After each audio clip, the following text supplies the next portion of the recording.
반갑습니다. 저는 생명과학을 가르치는 손경호입니다. 오늘 이 시간은 생명과학원 학교별 내신 분석을 진행하도록 하겠습니다. 영동일고를 제가 준비했고요. 영동일고의 시험 난이도, 문항 구성, 문항 스타일, 등급별 도약 전략, 학습 전략 이런 내용들을 꼼꼼하고 자세하게 제가 말씀을 드리도록 하겠습니다. 혹시 고등학교 2학년 학생들이 생명과학원에서 좋은 점수를 받기 위해서 어떤 능력들을 키워야 되는지, 그 능력을 키우기 위한 제 내신 만점 커리큘럼은 어떻게 되는지, 그 내신 만점 커리큘럼에 있는 강의들의 특징은 어떤 특징이 있고 어떤 식으로 관리가 되는지, 이런 것들은 오리엔테이션 영상을 제가 별도로 올려뒀으니까는요, 그 영상을 참고해 주시면 감사하겠습니다. 오늘은 학교별 내신 분석 영동일고를 제가 분석하도록 하겠습니다.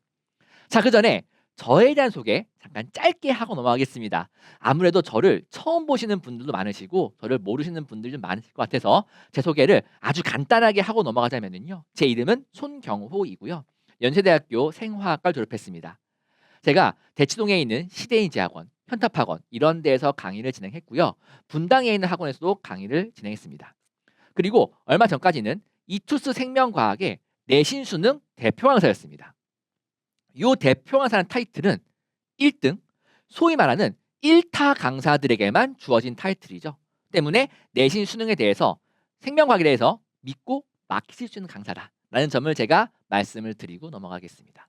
그런데 요것만 가지고는 조금 부족하다라고 느끼실 수 있을 것 같아요. 그래서 제가 두 가지를 좀 더 준비했는데요. 첫 번째는 요 왼쪽에 있는 캐리커처하고 관련이 있습니다. 제 캐리커처인데 닮았나요? 많이 닮았죠. 그쵸? 이 캐리커처는 학생들이 감사하다는 의미로 그려진 캐리커처인데요. 어떤 것이 감사했었느냐? 아마 많은 분들이 기억하실 텐데 2022학년도 수능 생명과학 문제에 정답이 없었던 오류 문항이 한 문항 등장합니다. 그 오류를 처음으로 공개 지적한 강사가 바로 접니다. 수능이 목요일 날 치러지고 시험지가 이제 목요일 날 과학탐구는 밤에 나오거든요. 그 나오자마자 시험지를 풀어봤는데 문항이 제대로 안 풀려요. 그러니까 풀리긴 풀리는데 아주 근본적인 조건에서 오류가 발생합니다. 그래 가지고 그다음 날 금요일 아침 10시에 제가 공지를 띄워요. 이 문항은 오류다. 그리고 왜 오류인지 설명한 영상을 길게 찍습니다. 그래서 영상을 다 업로드했는데 학생들이 그 영상을 보고 인제 이 문항은 오류네.라고 해서 평가원에 이의 제기를 하거든요. 문제는 평가원이 그 이의 제기를 받아들이지 않아서 결국에는 학생들이 정답이 없다라고 행정소송을 진행하고요. 행정소송에서 판정을 받습니다. 정답이 없다. 그래서 학생들이 인제 공개적으로 지적도 해주고, 그리고 수능 생명과학 그 오류 소송에서 제가 자문도 맡았었거든요. 그래서 그 자문에서 감사하다는 의미로 그런 캐리커처가 바로 방금 보셨던 캐리커처입니다. 그래서 수능 생명과학에 대해서는 믿고 맡길 수 있는 강사다. 그런데 우리 애들은 내신을 해야 되는데, 제가 좀 이따도 말씀드리겠지만은 수능을 잘 가르치는 강사가 내신도 잘 가르칩니다. 생명과학에서는 어쩔 수가 없어요. 그런데 그래도 내신은 좀 잘 못하시는 거 아닙니까? 라고 의구심을 가질 수 있어 가지고 말씀을 드리면은, 제가 잠실에서도 내신 강의를 많이 했고 이투스에서도 온라인 내신 강의를 많이 진행했는데, 그 잠실 지역 그리고 전국에서 제 영상을 봤겠죠. 그 전국 단위 자사고 친구들에서 전교 1등, 1등급 학생들 많이 나왔었습니다. 그래서 내신에서도 학생들이 손경호 생 강의는 믿고 볼 수 있는 강의라고 수강 후기를 엄청 올려줬거든요. 그래서 내신에서도 믿고 맡길 수 있는 강사다라는 점을 말씀을 드리고, 지금부터는 이제 영동일고 내신 분석을 진행하도록 하겠습니다.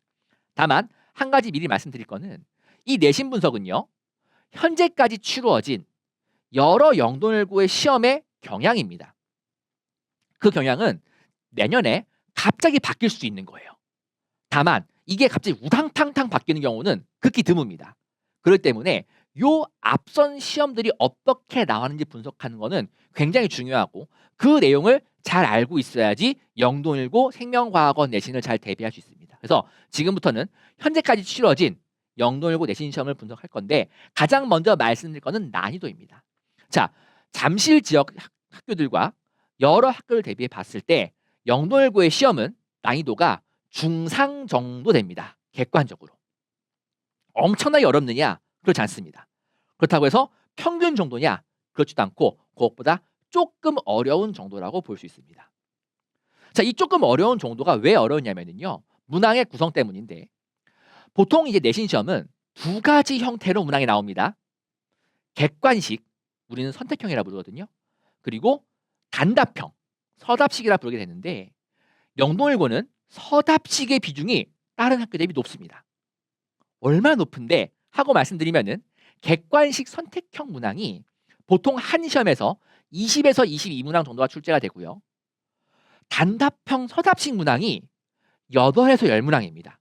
즉, 한 시험지의 3분의 1이 서답형이에요.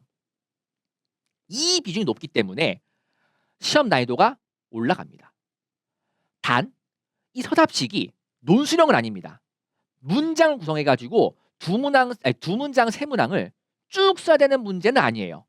다만 영동일고의 특색 있는 시험 스타일이 있는데, 문항 스타일이 있는데 보기 기역, 니은, 디귿, 리을, 미음, 비읍, 시옷 해놓고 요거에 대해서 옳은 걸 다 쓰세요. 기역, 디귿, 리을, 미음, 비읍 이런 식으로.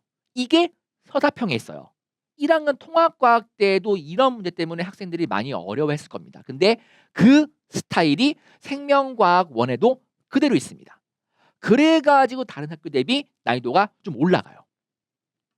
그래서 객관적으로 그렇게 쉬운 시험은 아니다 라는 점을 말씀을 드렸습니다. 그리고 영동일고에 또 엄청난 특색이 하나가 있는데 시험 일정 및 범위거든요. 자, 시험 일정이 좀 독특합니다. 영동일고의 시험 일정은 1학기는 다른 학교하고 별반 다를 바가 없어요. 평이합니다. 4월 말 정도에 1학기 중간고사 혹은 5월 초에 치게 되고 1학기 기말고사는 6월 말, 7월 초 이때쯤 치거든요. 문제는 2학기예요. 여름방학이 보통 이제 8월 15일 광복절 전후로 해서 끝나는데 그때부터 2학기 중간고사 때까지의 텀이 영동일고가 다른 학교 대비 깁니다. 그래가지고 시험 범위가 다른 학교보다 넓어요. 그런데 2학기 기말까지는 또 중간과 기말 사이가 짧습니다. 그래서 중간은 늦고 기말은 빠른 특성 때문에 범위가 1학기는 다른 학교하고 별반 차이가 없어요. 표준적인 시험 범위를 따라갑니다. 다만 3단원이 항상성과 몸의 조절이라고 하는 생명과학에서 가장 덩어리가 큰 단원인데 4개의 중단원이 있거든요. 뉴런, 신경계, 호르몬 강사성, 방어작용이 있는데 1학기 중간고사에 뉴런이 들어갈 때도 있고 신경계에 있는 근육이 들어올 때도 있어요. 그거는 이제 매년마다 조금씩 달라집니다. 그런데 꼭 항상 보이는 특징은 1학기 기말고사 때 이때 안 본 이제 3단원을 보게 되면서 꼭 4-1단원까지 본다는 겁니다. 다른 학교들은 보통 3단원 끝에서 끊어요. 끊는데 영동일고는 4-1단원을 1학기 기말고사에 매번 넣습니다. 요 4단원이 학생들이 굉장히 어려워하는 유전이고요. 그 유전 안에 2개의 중단원이 있거든요. 염색체와 세포분열, 사람의 유전과 유전병. 근데 4-1은 염색체와 세포분열이라고 하는 파트입니다. 그 중에서 일부를 시험을 쳐요. 이게 이제 영동일고의 독특한 특징입니다. 그래가지고 제가 내신 대비를 할 때도 영동일고 친구들은 따로 빼가지고 보강을 직접 해줄 정도예요. 다른 학교들은 3-4 끝나는데 여기에는 4-1을 시험을 치게 되니까요. 그럼 다른 학교 대비 2학기 때 시험을 칠 범위가 좀 줄어들지요. 줄어드는데 방금도 말씀드렸지만은 여름방학 끝날 때부터 2학기 중간고사 때까지의 그 시간이 다른 학교 대비 1, 2주가 깁니다. 그래가지고 영동일고는 4단원 전체를 2학기 중간고사에 봅니다. 이 4단원이 유전이기 때문에 학생들이 요때 1학기 기말 때 안 본 내용들만으로도 구성해서 볼 수도 있고요. 혹은 봤어도 한 번 더 보는 그런 식으로 구성해서 여기에 있는 2학기 중간고사를 치게 돼요. 근데 이게 장단점이 있습니다. 2학기 중간고사 칠 때 엄청 힘들어요. 유전 단원 전체를 내니까. 그런데 다른 학교들은 여기에 있는 이 4단원 끝부분 한 부분이 잘 나가거든요. 보통 돌연변이 파트를 2학기 기말에 치게 되는데 이 돌연변이를 치려면은 어쩔 수 없이 앞에 있는 4단원 내용을 다시 다 해야 돼요. 어, 이게 좀 함정입니다. 그래서 영동일고 친구들은 2학기 기말이 다른 학교 대비 조금 더 편한데 문제는 5단원 전체가 이게 내용이 별로 없어요. 생태계 파트인데 이 생태계가 수능에서는 3문항밖에 안 나오는 굉장히 짧은 단원이거든요. 그러다 보니까 학생들의 이제 시험을 봐가지고 성적들을 나눠내기 위해서 학교쌤들이 어떤 이제 시험 문제를 출제하시면은 굉장히 지엽적으로 구석구석 진대에 있는 내용들까지 출제합니다. 그래가지고 2학기 중간고사도 어려웠는데 2학기 기말고사는 구석구석 진대까지 찾느라고 또 힘들어요. 그래서 영동일고 친구들은 조금 다른 시험범을 갖고 있다라고 하는 거. 물론 제 수업 시간은 전부 다 커버가 되긴 하지만은요. 말씀드렸고, 자, 시험 문제 스타일입니다. 문제 스타일이 다른 학교 대비 좀 독특한데 일단은 가장 먼저 말씀을 드리면은 문항 스타일 아까 객관식, 서답식 이런 거 말고 형으로 봤을 때 개념형 문항, 뭐 암기형 문항, 추론형 문항 봤을 때에는 자체가 크게 않습니다. 수능에 있는 개념형 추론형 문항을 그대로 갖다가 내는 추세예요. 자, 왜 그러느냐? 생명과학원은 보통 문항이 어떻게 나오냐면요. 여기다가 자료나 그래프를 하나 제시합니다. 그 다음에 이 그래프에 대한 설명을 보기 기억, 보기 니은, 보기 디귿에서 옳고 그른 거를 판단해가지고 이거는 틀리고 이거는 맞고 이건 틀리고 답이 니은 하나네. 이런 식으로 보통 구성되거든요. 이게 생명과학원 문제의 아주 전형적인 문제 스타일입니다. 근데 요 자료가 그림이나 그래프인데 이 그림이나 그래프가 워낙에 그리기도 어렵고 찾기도 어려워요. 그래가지고 학교쌤들이 워낙에 많은 일들을 하시다 보니까는 이런 그림들을 막 직접 그리거나 찾기가 힘듭니다. 그래서 고3, 수능, 평가원 모의평가, 학력평가, EBS 수능 특강 수능 완성 이런 데에서 자료들을 가지고 오신 다음에 보기를 좀 바꿉니다. 그래가지고 수능이나 평가 모의평가 문항들이 두 스타일이거든요. 개념형 스타일이거나 추론형 스타일이거나 요것들을 이제 많이 가져오셔가지고 문제를 내기 때문에 유형 자체가 엄청나게 특이하다? 그렇지 않습니다. 그리고 암기형 문항들은 원래 내신들에서 그렇게 많은 비중을 차지하지 않아요. 그래서 유형 자체는 특이하지 않은데 그럼 문제는 무엇이냐? 이 다수 보기를 제시한 다음에 모두 고르시오라고 하는 방금 제가 말씀드린 그 서답형 문항 요게 이제 어려워요. 요게 좀 많습니다. 매 시험마다 한 문항에서 두 문항 정도가 이게 껴 있어요. 게다가 이 모두 고르시오 문항뿐만이 아니고 일반적인 문항들, 특히 개념형 문항들에서 보기가 나오는데 그 보기들이 지엽적으로 까다로운 경우가 많습니다. 그런데 이 지엽적 보기도 제가 드릴 말씀이 좀 많은데 이 지엽적 보기가 매 시험 1학기 중간 기말, 2학기 중간 기말이 다 똑같은 스타일이 나오느냐? 그렇지 않아요. 매 시험마다 지엽적 보기의 스타일이 다 다릅니다. 그래가지고 학생들이 시험 대비하는 거에 있어가지고 굉장히 혼란을 많이 겪어요. 1학기 중간고사 때에는 소화순환 호흡 배설 파트의 지엽이 나옵니다. 참고로 여기에 있는 요 소화순환 호흡 배설 파트는요. 교과 과정 중에 없습니다. 정확하게 말씀드리면은 교과 과정 중에 있긴 있는데 굉장히 짤막짤막하게 소개를 하고 넘어가요. 소화, 순환, 호흡에 대한 굉장히 자세한 효소나 과정들은 중학교 과학에 있습니다. 이게 원래 고등학교 과정이 있었거든요. 2005학년도부터 2013학년도까지 7차 교육과정이었는데 그 7차 교육과정 중에는 이 소화순환 호흡 배설 파트가 교과서의 50%였습니다. 그런데 2014학년도부터 7차 개정 교육과정이었는데 그때부터는 이 내용들이 빠졌어요. 아주 조금씩만 남았습니다. 그리고 그 내용들이 모두 중학교 내려왔거든요. 그런데 그때도 열심히 수업했던 학교 선생님들 그리고 그 2005학년도부터 2013학년도까지의 교과를 배우고 임용고사를 치신 다음에 발령을 받은 선생님들이 요 파트를 되게 좋아해요.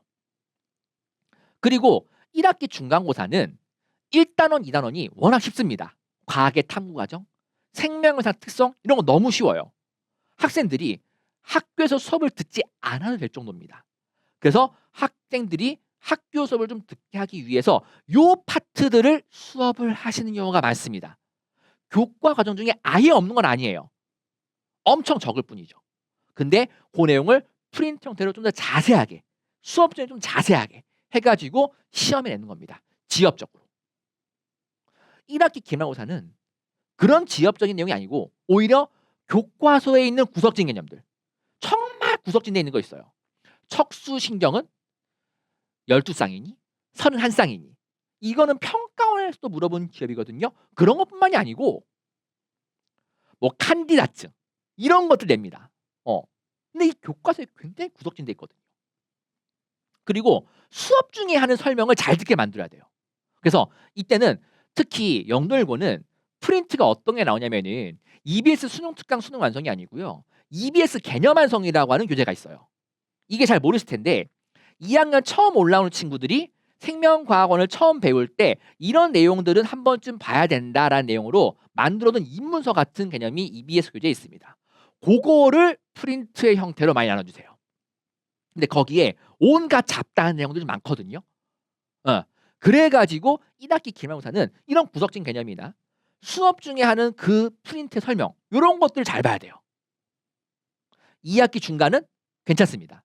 근데 유전 전체를 시험 보다 보니까는 그런 지엽적인 내용을 안 내도 학생들이 워낙에 많이 틀리는 부분들이 많기 때문에 여긴 지엽이 없어요. 다만 2학기 기말 방금 말씀드렸죠 제가 5단원 생태계 워낙 범위 짧습니다.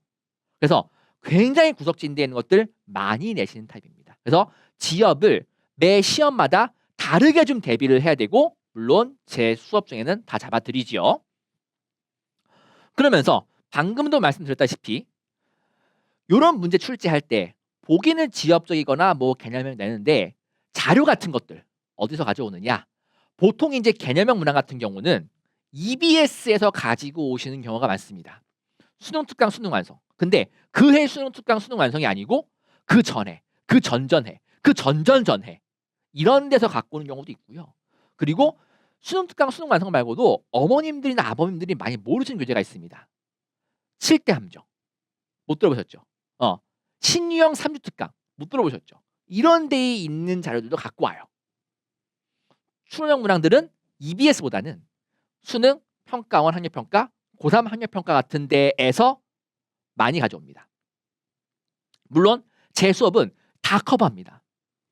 때문에 출제 제 문항에 나왔던 거하고요. 요거하고요. 적중률이 몇 프로예요.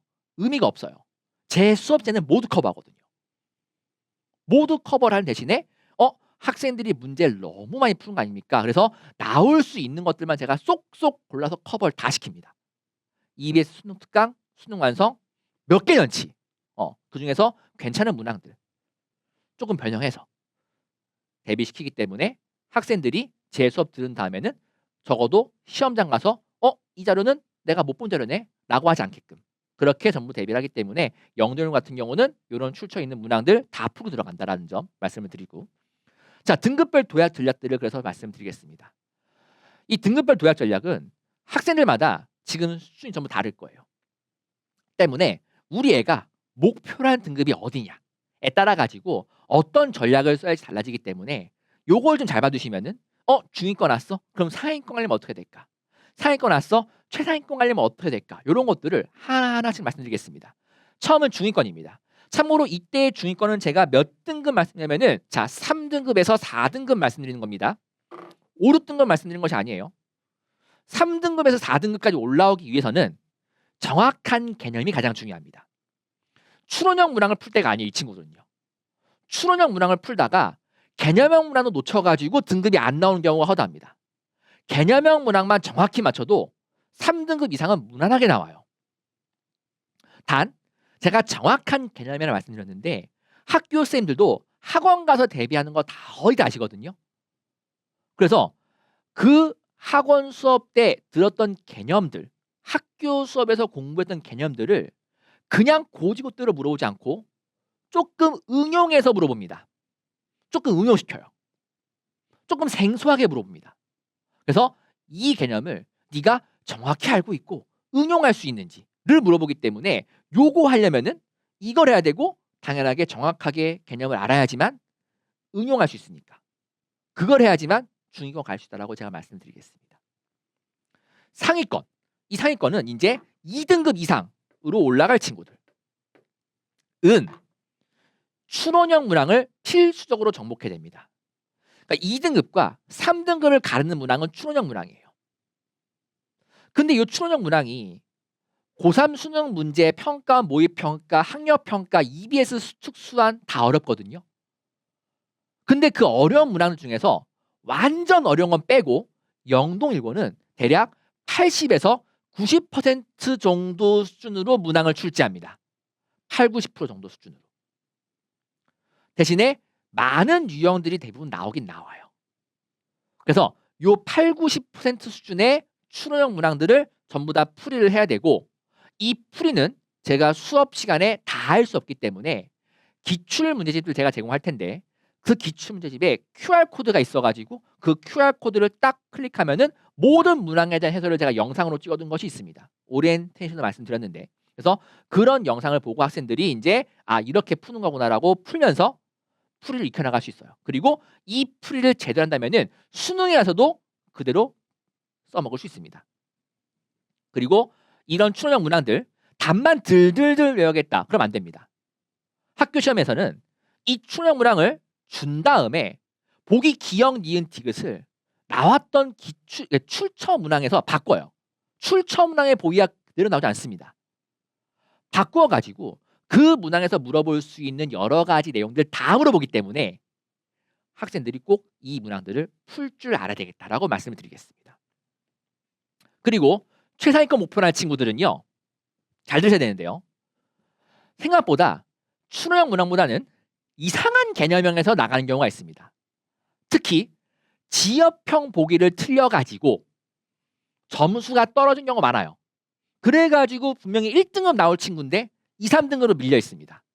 그래서 이 친구들은 똑똑하다고 내가 생명과학 잘한다고 방심하지 말고 마지막까지 이제 하나하나씩 최선을 다해야 됩니다. 그래서 이런 내용들 꼼꼼하게 대비해야지 최상위권까지 갈 수 있다고 말씀을 드릴 수 있겠습니다. 그럼 이런 도약 전략을 위해서 학생들이 어떤 학습 전략을 가지고 되느냐 간략하게만 제가 시기별로 방학 중과 학기 중 나눴는데 방학 중에는 기본 개념을 일단 완성하는 것이 가장 중요합니다. 이거는 중위권이든 상위권이든 최상위권이든 어디를 목표로 하건 간에 이걸 제대로 해놔야지 응용을 할 수 있는 것을 학기 중에 하는 겁니다. 그리고 이때 물론 기본 개념과 실력을 다 완성할 수 있지만은 시간을 오래 투자해야 돼요. 학생들 할 내신 많거든요. 수학도 해야 되죠. 국어도 해야 되죠. 2학년 때 영어도 끝내야 된답니다. 다른 과학들도 많이 해야 돼요. 그러다 보니까는 기본 개념을 무조건 방학 중에 해야 되고 추론형 문항에 대한 스킬, 좀 빨리 풀게 한 스킬들이 있거든요. 그런 것들도 전부 다 학기 중에 다 해야 되기 때문에 방학 중에 쉬운 추론형들을 일부 풀어보는 것이 굉장히 중요합니다. 그래서 아 이런 식으로 추론형을 푸는구나라고 감을 잡고 학기 중에는 그런 추론형 문항을 풀기 위한 여러 가지 실전 개념과 스킬들을 공부해야 합니다. 그래서 방학 중에 이걸 해주는 것이 시간 단축에 굉장히 중요합니다. 그래서 영동일고 친구들은 제가 방학 중에 특히 겨울방학 때 하게 되는 디테일 개념 완성이라는 9회 수업을 1, 2, 5를 빼고 중요한 3, 4만 하게 되거든요. 그 수업을 듣는 것을 권장을 드리는데 제 수업이 굉장히 빨리 마감됩니다. 참고로 잠실관과 강동관 두 군데에서 수업을 하게 되는데 영동일고 친구들은 나중에 내신 때는 제가 잠실관에서 복구하기 때문에 잠실관 수업을 듣는 것을 권장드립니다. 토요일 날 저녁 6시 30분부터 9시 30분까지 진행하게 되겠고요. 9회를 거쳐 진행하게 되겠고 첫 수업은 12월 28일 토요일입니다. 그래서 영동일고에 대한 내신 분석을 제가 말씀을 드렸고 제가 최선을 다해서 영동일고 친구들 등급이 나올 수 있도록 준비하겠습니다. 여러분들 학부모님들과 학생들은 저만 믿고 따라오시면 되겠습니다. 지금까지 학교별 내신 분석 영동일고 편이었고요. 저희는 12월 28일 본 수업 시간에 뵙도록 하겠습니다. 영상 보시느라 굉장히 고생 많으셨습니다.